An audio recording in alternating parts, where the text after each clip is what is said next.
মৰমৰ ছাত্ৰ ছাত্ৰীসকল, আজি মোৰ এইটো প্ৰথম ভিডিঅ'। মোৰ চেনেলটোৰ নাম হ'ল চলো আনসাৰ কৰতে हैं। চলো আনসাৰ কৰতে हैं।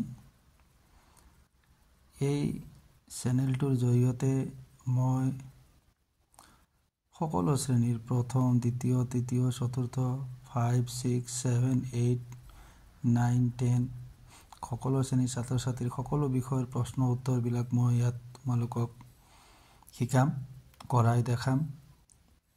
সকলো বিষয়ৰ জেনেৰেল সায়েন্স হওক, মেথছ হওক, ইংলিছ হওক, হিন্দী, অসমীয়া সকলো ধৰণৰ বিষয়ৰ মই প্ৰশ্ন উত্তৰবিলাক তোমালোকক কৰাম। আজি মোৰ এইটো প্ৰথম ভিডিঅ'। তোমালোকৰ কোনোবাই যদি মোৰ এই চেনেলটো ছাবস্ক্ৰাইব কৰা নাই তেনেহ'লে ছাবস্ক্ৰাইব কৰি দিবা, শ্বেয়াৰ কৰি দিবা। আজি মই প্ৰথম ভিডিঅ'টো, এইটো মোৰ আৰম্ভণি।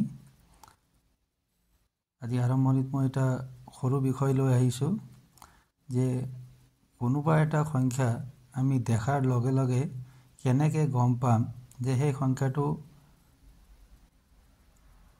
কিহেৰে হৰণ কৰিব পাৰি বা বিভাজ্য হয়।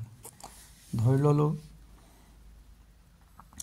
ইয়াত দিলে 2062 মানে 2062। এতিয়া এই 2062 সংখ্যাটো আমি দেখাৰ লগে লগে ক'ব পাৰিব লাগিব যে এই সংখ্যাটো কিহেৰে বিভাজ্য হ'ব। এতিয়া এই সংখ্যাটো কিহেৰে বিভাজ্য হ'ব বুলি কোৱাৰ লগতে আমি গম পাম যে এই সংখ্যাটো 2ৰে বিভাজ্য হ'ব, কিয়নো এই সংখ্যাটোৰ এককৰ ঘৰত এই 2 অংকটো আছে।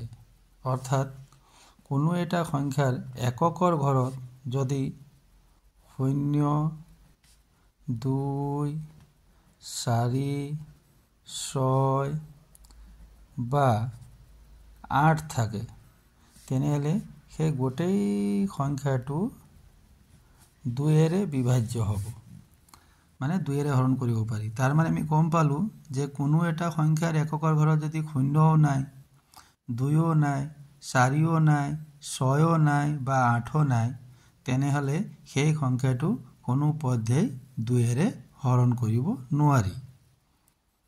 মানে 2ৰে হৰণ কৰিব পৰা সংখ্যা সেইটোৱেই হ'ব যিটো সংখ্যাৰ এককৰ ঘৰৰ অংকটো হয় 0 হ'ব লাগিব, নহয় 2 হ'ব লাগিব, নহয় 4 হ'ব লাগিব, নহয় 6 হ'ব লাগিব, নাইবা 8 হ'ব লাগিব।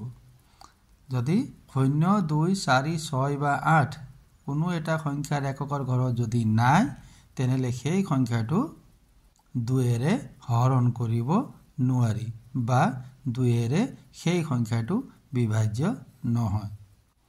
আজি মোৰ এই প্ৰথম ভিডিঅ'ৰ কাৰণে মই আজি ছুটিকৈ তোমালোকক এইটো আৰম্ভণি হিচাপে এটা শিকালোঁ।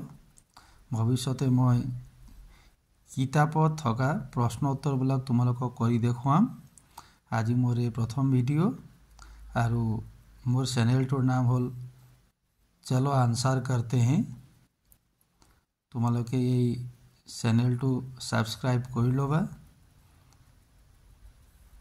বেল আইকনটো বজাবা আৰু যিমান পাৰিবা সিমান তোমালোকে শ্বেয়াৰ কৰিবা। এতিয়ালৈ ৰাখিছোঁ, ধন্যবাদ।